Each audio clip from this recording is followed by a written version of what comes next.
Hey guys, what's going on? It's Master Coach Aaron Guyette. I'm the Education Director at Living.Fit, and I wanted to bust down the article 17 Ways to Be a Better Coach. Now, clearly 17 is not an exhaustive list, but 17 is a huge list. And the purpose of the article isn't to change all 17 things all at one time.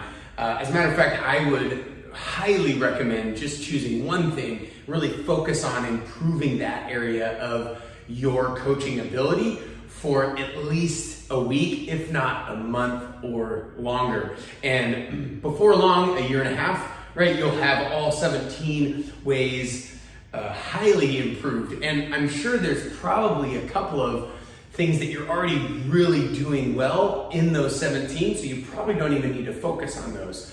So you think about that 1 year and you can completely elevate your level of coaching. So I wanted to break down the first four. So the first one, learn more.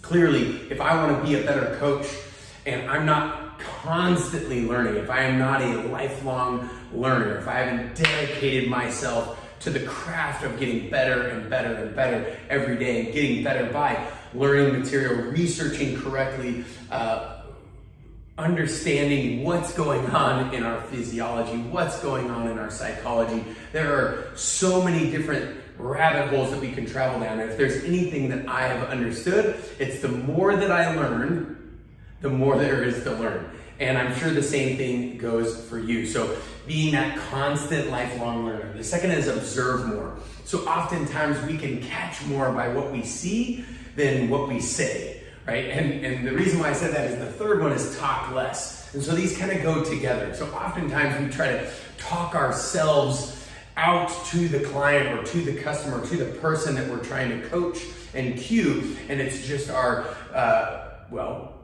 exactly what I'm doing right now. I'm just verbal diarrhea, verbose, just going off, da da da da da da da. And all I should probably do is just quiet down, not say anything, and watch what's going on. And just by watching, you're probably gonna see some physiological issues, some asymmetries, some things that you're gonna be able to help with their coaching. You're gonna be able to notice that this person is not producing as much explosive power, or this person doesn't have coordination in this particular movement pattern, or this person needs to learn this technique. And all of that's gonna be seen rather than spoken, right? And then we would get in and we would use a few words to help coach and cue them. And I say a few, so talk less.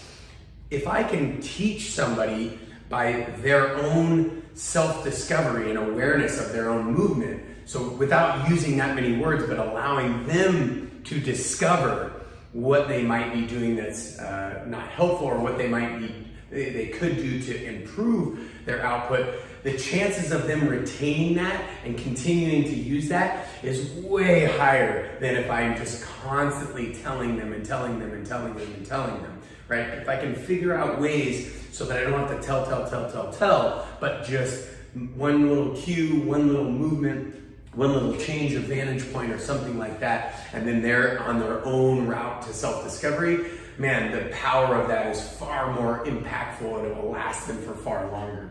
And then the last one is ask better questions. So if you're not already asking questions, then this is one that you probably need to focus on, because asking questions is going to be the king or help you master coaching. So asking questions so when I ask you a question like, think of the best moment of your life, or think of the worst moment of your life, you cannot help but try to think of the best moment of your life, or try to think of the worst moment of your life.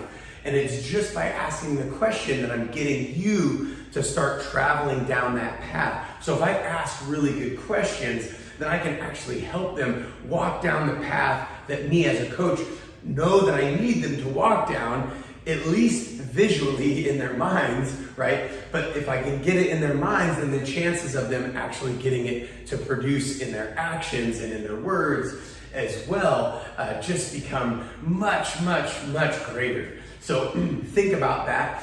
Think about better questions to ask, right? I'm gonna ask you, what would be a better question to ask as a coach for your particular market, for your particular client, for your particular customer, for the person that's in front of you that you're trying to mentor, teach, lead, and coach to greater success, to transformation? What would be a better question? And I'll leave it at that.